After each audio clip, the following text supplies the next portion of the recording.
মধ্যপ্রাচ্য যুদ্ধে যৌথ বাহিনীর নতুন মাথাব্যথা হুতি।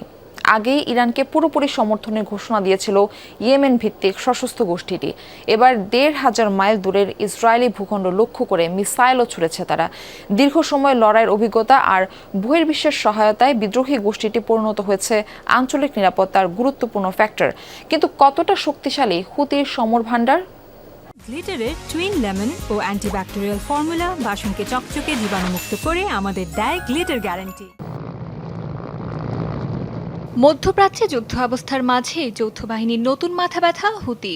ইরানকে আগেই জানিয়েছিল সমর্থন।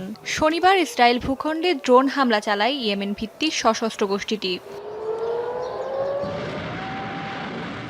হুতিদের সমর ভান্ডার বিষয়ক তথ্য খুব কমই প্রকাশ পায়। তবে বিশ্লেষকদের মতে সম্প্রতি কয়েক গুণ বেড়েছে তাদের সামরিক সক্ষমতা, যার বড় অংশই ইরান থেকে আসা। গুঞ্জন, হুতিদের অস্ত্র সহায়তা দেয় উত্তর কোরিয়াও।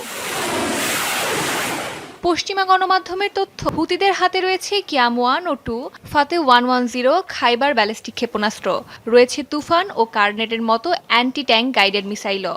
আকাশপথে তারা নিয়মিত ব্যবহার করছে আবাবিল, সামাদ, শিহাব ও শাহেদ সিরিজের ড্রোন।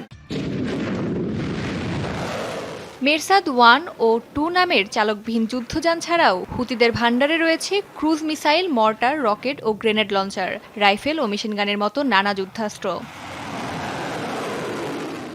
শুধু আকাশ নয়, আন্তর্জাতিক জলসীমায়ও শত্রুপক্ষের জন্য বড় হুমকি গোষ্ঠীটি। বিভিন্ন সময়ে অ্যান্টিশিপ মিসাইল, সি মাইন ও ড্রোন বোট ব্যবহার করতে দেখা গেছে তাদের। বিশ্লেষকদের মতে সামরিক সক্ষমতায় খুব একটা শক্তিশালী না হলেও মধ্যপ্রাচ্য যুদ্ধে কৌশলগত ভূমিকা রাখবে হুতি, বিশেষ করে লোহিত সাগরের প্রবেশদ্বার হিসেবে পরিচিত বাব আল মানদেব প্রণালী এবং সুয়েজ খাল বন্ধ করে দেওয়ার সক্ষমতা রয়েছে তাদের। আর এই নৌপথগুলোতে জাহাজ চলাচল ব্যাহত হলে হুমকির মুখে পড়বে বিশ্ব বাণিজ্য। ২০২৩ থেকে ২০২৫ সালের মধ্যে ২ শতাধিক বাণিজ্যিক জাহাজে হামলা চালিয়েছে হুতিরা। অস্মিতা বিশ্বাস, যমুনা নিউজ।